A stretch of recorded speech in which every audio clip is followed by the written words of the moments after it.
બનાસકાંઠા જિલ્લાના એલસીબી પોલીસે દાંતીવાડા વિસ્તારમાંથી ભારતીય બનાવટના વિદેશી દારૂની હેરાફેરી ઝડપી પાડી છે. પોલીસે એક સ્વિફ્ટ ગાડીમાંથી કુલ 5,81,848નો મુદ્દામાલ જપ્ત કર્યો છે. પોલીસ અધિક્ષક પ્રશાંત સુબેની સૂચના હેઠળ એલસીબી સ્ટાફ પ્રોહિબિશન સંબંધિત પેટ્રોલિંગ કરી રહ્યો હતો. દરમિયાન મળેલી બાતમીના આધારે હરિયાવાડા ગામ પાસે નાકાબંધી ગોઠવવામાં આવી હતી. નાકાબંધી દરમિયાન એક સ્વિફ્ટ ગાડીના ચાલક કિરપાલસિંહ જસવંતસિંહ વાઘેલા રહેવાસી રામનગર તાલુકો દાંતીવાડાએ પોલીસને જોઈને ગાડી ભગાવી હતી અને પોલીસે તેનો પીછો કરીને તેને પકડી પાડ્યો હતો. જે બાદ ગાડીની તલાશી લેતા તેમાંથી 5 પરમિટ વગરની ભારતીય બનાવટની વિદેશી દારૂની 980 બોટલો મળી આવી હતી, જેની કિંમત ₹2,81,848 હતી અને આ ઉપરાંત પોલીસ દ્વારા સ્વિફ્ટ ગાડી પણ જપ્ત કરવામાં આવી હતી. પોલીસે કુલ 5,81,848નો મુદ્દામાલ જપ્ત કરી દારૂની હેરાફેરી કરનાર કિરપાલસિંહ વાઘેલા તેમજ દારૂ ભરનાર અને મંગાવનાર ઇસમો વિરુદ્ધ દાંતીવાડા પોલીસ સ્ટેશનમાં કાયદેસરની કાર્યવાહી હાથ ધરી છે.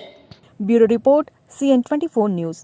હવે જુઓ દેશ દુનિયાની તમામ ખબરો તમારી આંગળીના ટેરવે.